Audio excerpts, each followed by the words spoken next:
Good morning, good afternoon, good evening, and good night. My name is Savannah Playford, the Director of Youth Ministry at Dixon United Methodist Church. Whenever you are watching this, welcome to today's daily devotion. Get your act together.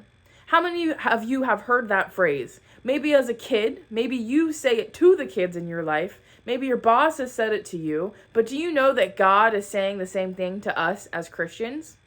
Here is a verse that I want to share to you that comes from Colossians 3, verses 23 through 24, that says this: "Whatever you do, work at it with all your heart, as working for the Lord, not for human masters, since you know that you will receive an inheritance from the Lord as a reward. It is the Lord Christ that you are serving." As you may have noticed from some of our daily devotions this week, we have talked about the phrase, "put me to blank," which requires an action. So today I want to discuss with you, "put me to doing" and "put me to suffering." You see, these concepts kind of go hand in hand, but oftentimes are not phrases that we look at together. Whenever I hear someone say the phrase, "get your act together," I think of two things. One, I think of an action that I can do to do something differently. And two, I also think of ACT, which is the acronym for Acceptance and Commitment Therapy in Psychology. This is a psychological approach that teaches mindfulness skills and helps individuals live in a way that is aligned with their goals. Here's how it works. First, you accept your emotions, but you diffuse them so they do not consume everything in you. Then you look at the things that you value.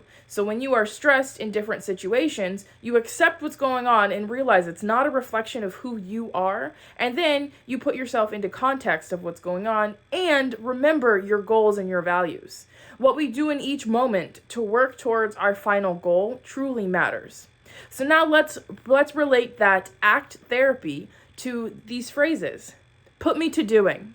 When God sent Jesus to earth, that's all he did. He was always doing.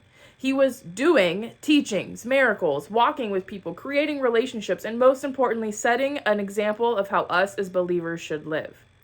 Then Jesus followed through on the second phrase of "put me to suffering."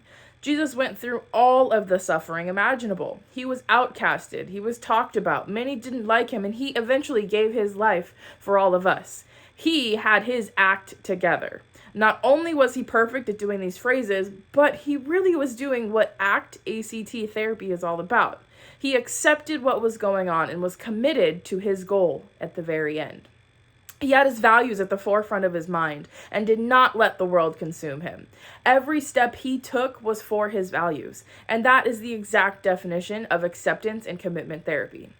You see, the work is both for people and with the people. And by now you might be thinking, "Savannah, who in their right mind would willingly ask to be put to work and be put to suffering?" Well, the answer to that is a person who has their values and goals so aligned with living in a Christ-like way that they will put all of those values into action. Now, as you go about your day, think of 3 things you can do for your faith and community and 3 ways you can suffer for your faith and community. It's time for us to get our acts together.